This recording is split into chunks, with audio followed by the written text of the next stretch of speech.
প্রিয় কর্মস্থল বিএফডিসি ও চ্যানেল আইয়ের ফুলের শ্রদ্ধায় সিক্ত হয়ে বনানী কবরস্থানে চিরনিদ্রায় শায়িত হলেন সোনালী দিনের নন্দিত অভিনেত্রী অঞ্জনা রহমান। শনিবার ৪ জানুয়ারি বিকেল ৩টা ১৫ তার দাফন সম্পন্ন হয়েছে। অঞ্জনা রহমান টানা ১০ দিন ধরে অচেতন অবস্থায় রাজধানীর একটি বেসরকারি হাসপাতালে ভর্তি ছিলেন। সেই কয়দিন তিনি সিসিইউতে ভর্তি ছিলেন। তার অবস্থার আরও অবনতি হওয়ায় বুধবার ১ জানুয়ারি রাতে তাকে বঙ্গবন্ধু শেখ মুজিব মেডিকেল বিশ্ববিদ্যালয়ে ভর্তি করা হয়। সব চেষ্টা ব্যর্থ হয়। শুক্রবার দিবাগত রাত ১টা ৩৫ না ফেরার দেশে পাড়ি জমান তিনি। জাতীয় চলচ্চিত্র পুরস্কারপ্রাপ্ত এই নায়িকাকে হারিয়ে তারকারা অনেকেই সোশ্যাল মিডিয়ায় শোক প্রকাশ করেছেন। সেই কাতারে আছেন অভিনেত্রী মনিরা আক্তার মিঠু।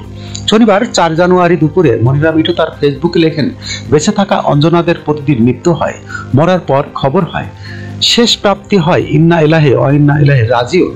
প্রসঙ্গত নায়িকা অঞ্জনা বাংলাদেশের চলচ্চিত্রের পাশাপাশি আন্তর্জাতিক অঙ্গনেও বেশ সুপরিচিত মুখ ছিলেন। নৃত্যশিল্পী থেকে নায়িকা হয়ে সর্বাধিক যৌথ প্রযোজনা এবং বিদেশি সিনেমায় অভিনয় করা একমাত্র দেশীয় চিত্রনায়িকাও তিনি। দস্যু বনোহর দিয়ে শুরু।